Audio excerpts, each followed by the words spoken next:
अंग्रेजी कैसे बोली जाती है मैं यहाँ से बोलूँगा और आप सभी को बोलना है, ठीक है। ये देखना है हमें कि अंग्रेजी कैसे बोली जाती है, ठीक है। मतलब ये है कि जब हम शुरुआत करते हैं तो छोटे छोटे सेंटेंस, पहले हिंदी के सेंटेंस हमारे दिमाग में आते हैं। देखिए, दो प्रकार की सिचुएशन होती है अंग्रेजी बोलने के लिए। पहली सिचुएशन क्या है? विजिबिलिटी। ये किताब आपको दिख रही है, तो इसको देख के आपके दिमाग में क्या सेंटेंस आया? कुछ बोलिए मेरे बारे में। मान लो ये मेरे पास किताब है, तो इसे देख के क्या आपके दिमाग में आया, जिसे इंग्लिश में बोल सकते हो सीधा? क्या? सरिस? मैं तो पढ़ ही नहीं रहा अभी इसको। क्या? चलो इस मेरे बारे में कुछ बोलिए। मेरे पास देखो अभी दो तीन चीजें हैं। बुक है मेरे पास रिकॉर्डिंग माइक है, और बस। चलो प्रज्ञा खड़े हो जरा, कुछ बोलो जरा मेरे बारे में। ये स्थिति में मेरे बारे में कुछ बोलो।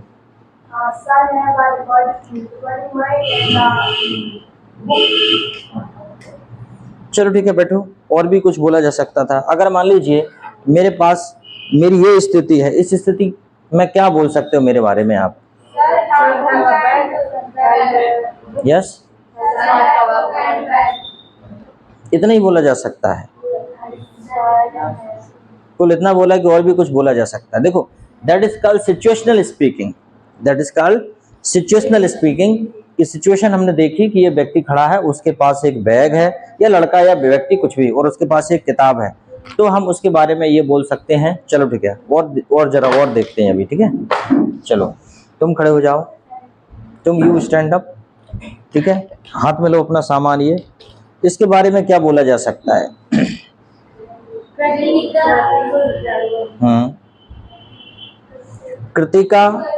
Kritika is a student. She has a hardboard and copy and pen. She must be going somewhere for study, or she must be writing something on this hardboard and copy. Okay, we can speak like this. Okay, this is the situational talking. Okay, चलो ठीक है, stand up.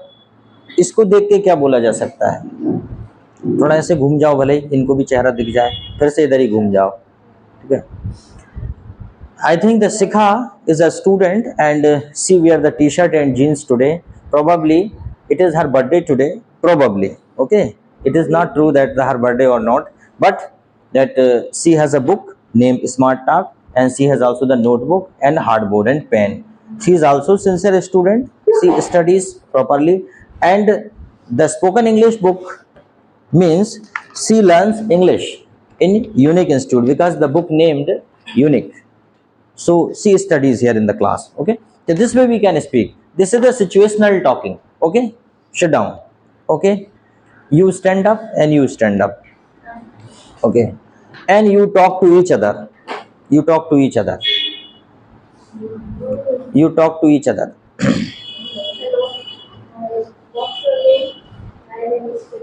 Okay, enough. This is the situational talking. They both are talking, and Riya and Kritika both are talking. This is the situational talking. ठीक है, बैठो। एक तो ये हो गई सिचुएशनल टॉकिंग। सिचुएशन के आधार पे जो देखा आपने वो बोल दिया।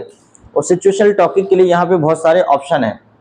There are so many lights, fan, projector and flex board in this class. Number of students are sitting, they are learning English here, and the room is spacious. Room is spacious and clean. Spacious, clean. There are two watches in the room, and the room has a proper ventilation. Room is full of facility. All the study facilities are available in this room, and the teacher teaches from there. There is a whiteboard and also the projector screen, and for cool air there is a cooler available in this room. And really this room is spacious, that can contain around the 20 to 30 students in one time. So it's the capacity of the room. All the students sit properly. Sometimes they sit like this, and sometimes they sit in row, and sometimes they make a circle. At the time of debate they sit in two parts. At the time of conversation they sit in circle, or at the time of presentation they go there for presentation. So this is the situational talking, because we don't have to translate anything.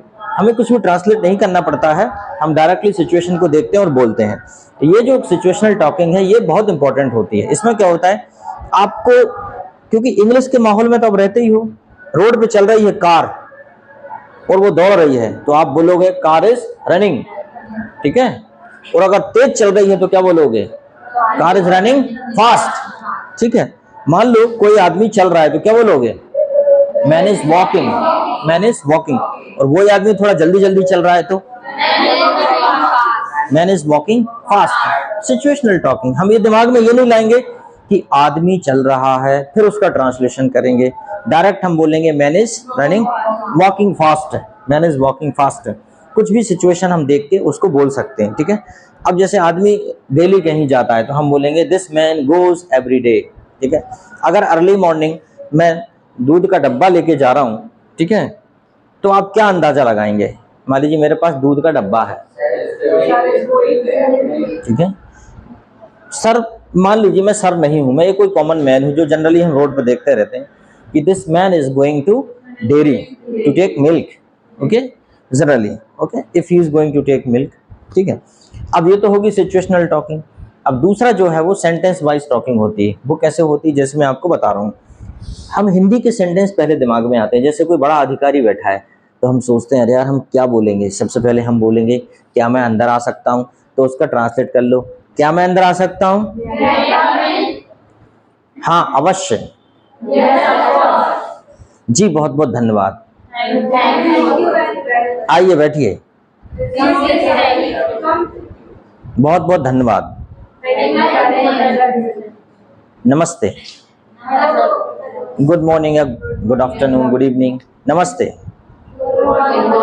और आप कैसे हैं, मैं बिल्कुल ठीक हूँ, और आप कैसे हैं, कहिए कैसा कैसे आना हुआ,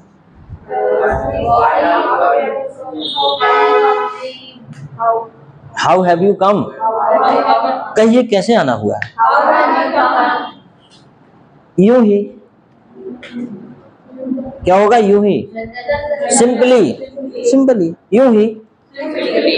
दरअसल मुझे एक समस्या है, मैं कंफ्यूज हूं, क्या करूं क्या ना करूं, मैंने 12वीं पास कर ली है, मैंने 12वीं पास कर ली है और अब मुझे कॉलेज में एडमिशन लेना है, I am to take admission in college, परंतु बहुत सारे कॉलेजेस हैं, मुझे नहीं पता कौन सा अच्छा है, विच वन इज बेस्ट, कौन सा अच्छा है, अच्छा ऐसा है, ये तो बहुत छोटी बात है, क्या, it's a very simple matter, ये तो बड़ा सरल सा विषय है, आओ बैठो, आओ बैठो, वैसे, बाय द वे, वैसे आप क्या करना चाहते हो, yes, what do you want to do, आप क्या करना चाहते हो, मैं शिक्षक बनना चाहता हूँ, आई वॉन्ट टू बिकम, तो फिर ठीक है, तो फिर ठीक है, तो ओके, आप किसी भी पास के कॉलेज में एडमिशन ले सकते हैं,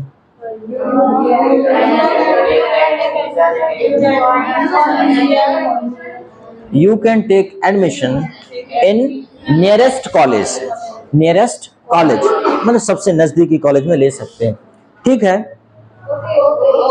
परंतु कहा जाता है, इट इज सैड, परंतु कहा जाता है कि यहाँ पढ़ाई नहीं होती, देयर इज नो स्टडी, यह सिर्फ अफवाह है,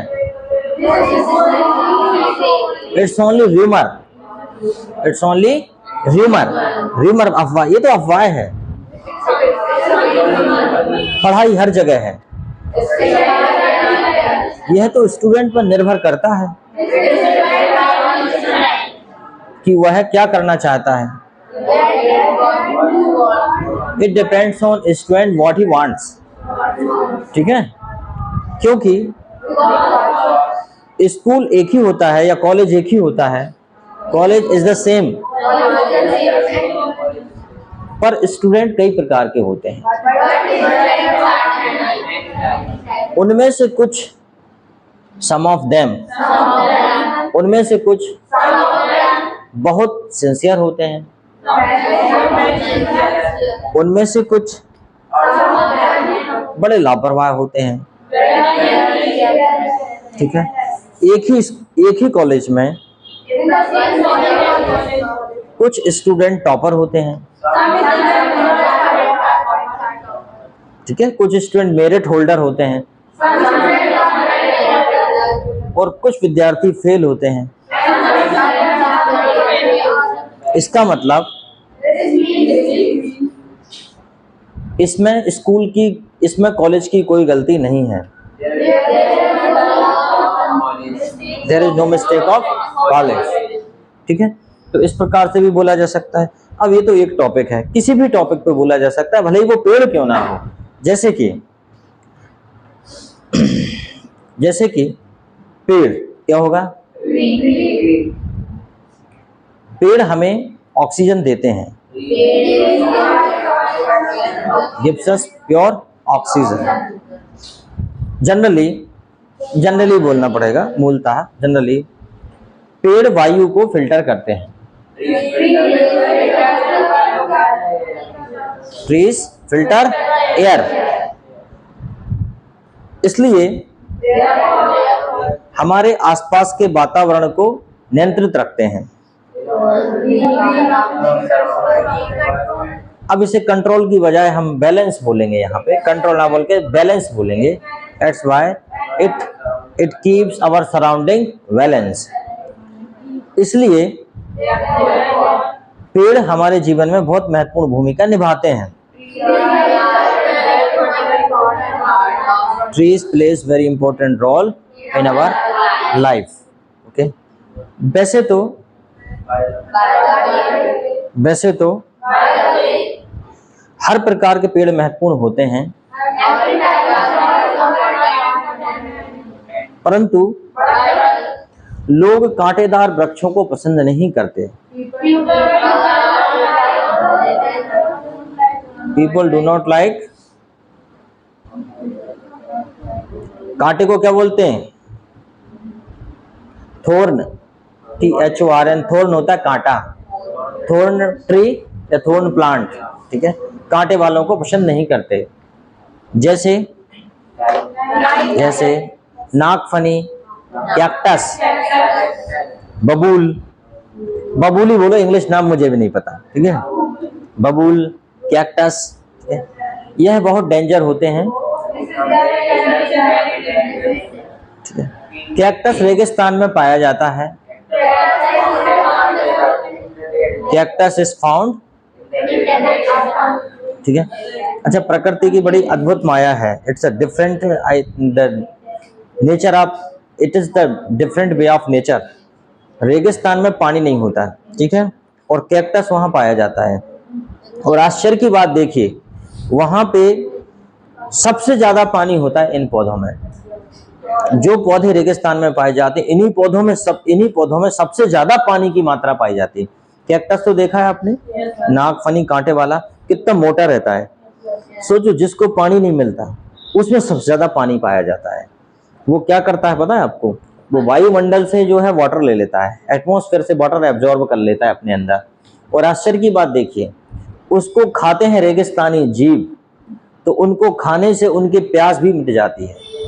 अगर आप सूखा खाना खाओगे तो ज़्यादा पानी की आवश्यकता पड़ेगी, और अगर आप लिक्विड फॉर्म में अगर खाना खाओगे तो पानी की आवश्यकता बहुत कम पड़ेगी, सिर्फ गला साफ करने के लिए।